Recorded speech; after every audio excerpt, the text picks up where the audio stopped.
जीव हमारी जाति है, मानव धर्म हमारा, हिंदू मुस्लिम सिख ईसाई को धर्म नहीं है न्यारा।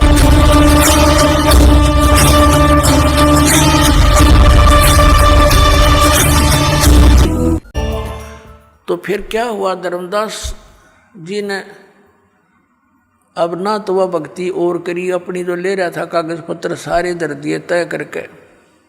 अब बता के करूं, फिर इसका मंत्र गीता में नहीं आराम इसने रटन लाग रहे।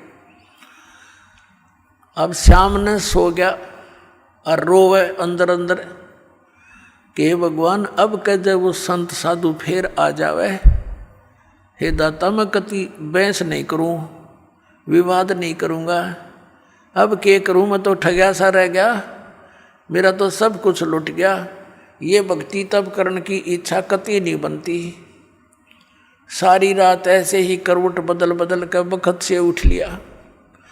अब उसने सोची खाना बना, उठ कर वक्त खाना बना लिया ना, तो वो पहले लिपा पोती कराया करता, पूजा पाजा की सारी सामग्री जुटाया करता, रोटी बनाने लग गया वक्त से उठ कर।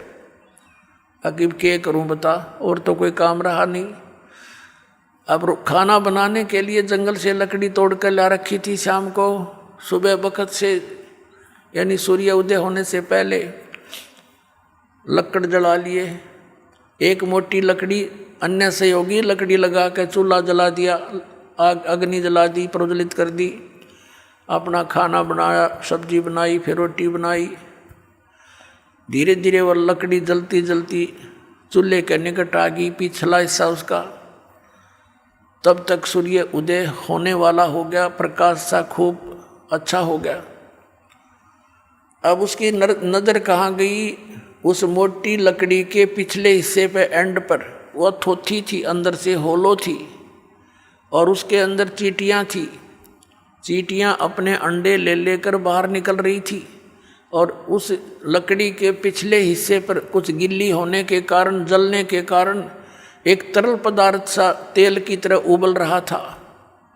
उसके पिछले हिस्से पर एक थोड़ी सी आधी गीली लकड़ी हो थोड़ी बहुत, तो उसका एक ऐसा तरल पदार्थ सा पीछे उबल रहा था, पिछले एंड पर उबलता रहता है।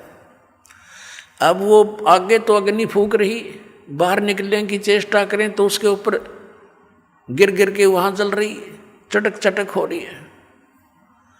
अब उसका ध्यान गया, रो तेरे की जुल्म कर दिया, ओहो हुआ तो बड़ा घोर पाप हो गया। भगत दयालु होते हैं। अब उसने सोचा हे भगवान आज तो अनर्थ हो गया, इतना पाप जिंदगी में कभी देखा नहीं। अरे तो इतनी लंबी लकड़ी थी, हाँ इसमें तो पता नहीं लाख जल गई, 50,000 जल गई है भगवान चींटियाँ। अब उसने फटाफट वो जल बुझा दिया, जल डालकर लकड़ी तो, और सोचा कि इसे पाप के अन्न को मैं नहीं खाऊंगा, इस पाप के भोजन को नहीं खाऊंगा, किसी साधु संत को खिला दूंगा। इस उद्देश्य से सारे भोजन को लेकर रखकर थाली में चल पड़ा, क्योंकि मथुरा के आसपास ये भगत साधु संत घूमते ही रहते हैं। उस समय परमात्मा ने हिंदू साधु का रूप बना लिया, लाल से कपड़े अपने ऊपर कर लिए, और हिंदू धर्म के लोग ऐसे ही लोगों को साधु मानते हैं। धर्मदास जी ने देखा कि सामने एक महात्मा बैठा है, उसके पास गए और कहा महात्मा जी भोजन खा लो। परमात्मा ने कहा रख दे धर्मदास, भूख लगी है भाई। अब धर्मदास जी ने देखा कि ये आदमी मुझे कैसे जानता है, ध्यान किया और ऐसे लगता कुछ देखा हो, लेकिन वेश बदल रखा भगवान ने। सोच लिया कि मैं भंडारे करता रहता हूँ, कभी आया होगा भंडारे में महात्मा धर्म यज्ञ में। तो कहा महाराज भोजन खा लो। का अच्छा भाई। अब परमात्मा कबीर जी ने क्या किया, लोटे में जल ले रखा था अपने में, उसमें से जल लिया चुलू में, एक मंत्र था बोला और पूरी बात पर छिटक, जितना भी भोजन था सारे पर छिटक दिया, छींटे मार दिए। उसी समय सारे भोजन की चींटी बन गई और सारी थाली काली होगी और चींटियां अंडे मुंह में लेकर के बाहर निकलने का प्रयत्न कर रही हैं, पूरी थाली में घूम रही हैं, भोजन नहीं रहा। तब परमात्मा उसी रूप में आगे जिस रूप में पहले दिन वार्ता हुई थी और कहा, अरे धर्मदास कल क्या कह रहा था कि तुम कोई जीव हिंसा नहीं करते, तेरे से तो कसाई भी अच्छा, इतनी चीटी पाप का भोजन तो मुझे खिलाने लाया था।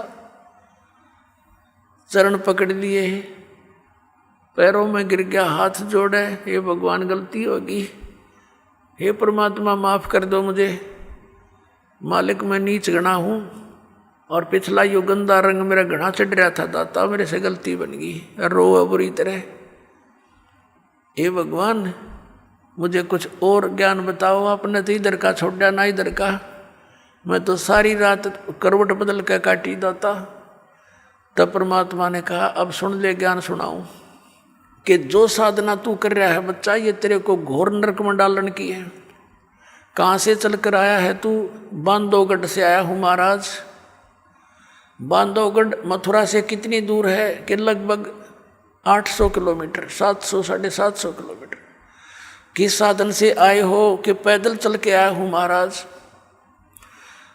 तो बच्चा बांधवगढ़ से यहाँ आने तक आपने कितने जीवों को अपने पैरों के तले मार डाला, कुचल कुचल कर। सूक्ष्म प्राणी जो दिखाई नहीं देते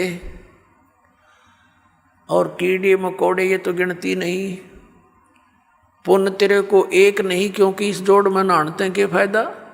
जिस मथुरा के तालाब को तीर्थ मानते हो और ये मानकर आपके धर्मगुरु आपको समझाते हैं, ज्ञान देते हैं कि यहाँ भगवान श्री कृष्ण रहा करते थे, लेटा करते थे, नहाया करते थे, तो परमात्मा ने बताया यहाँ तो कंस भी नहाया करता इसमें, और कंस भी यहीं लोटा करता।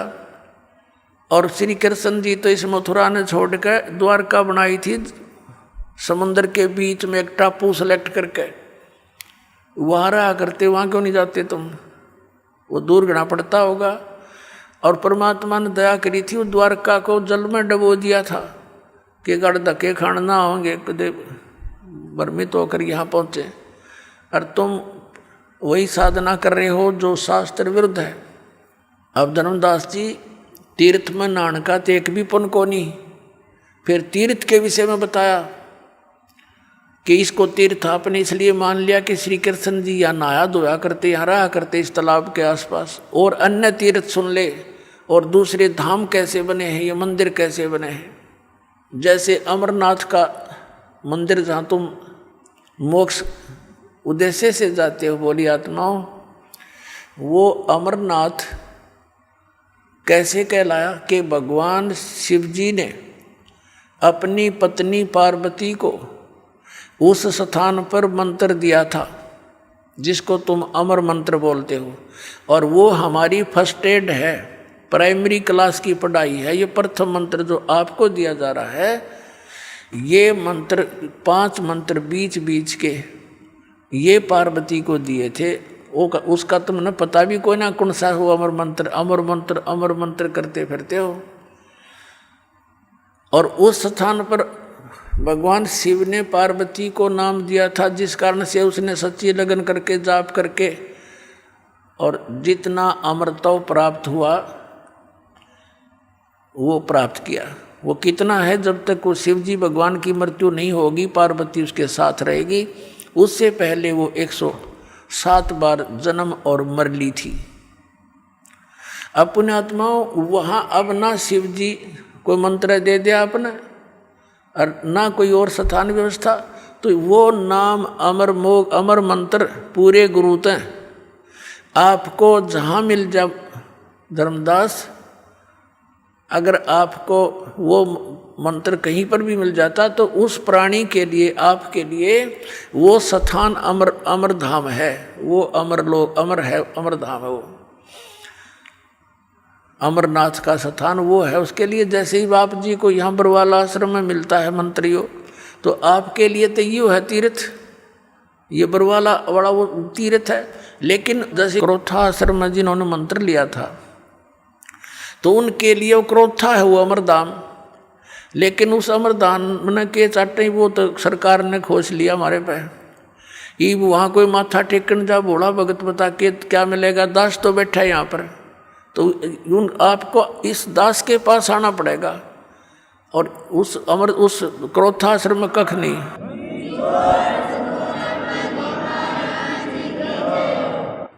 तो इस प्रकार उनको समझा के फिर बताया। धर्मदास जी कहने लगे, महाराज मेरा कति आत्मा गंदे रंग में रंगी हुई थी अज्ञान से, आपने बड़ी दया कर दी, मेरी आंख खोल दी।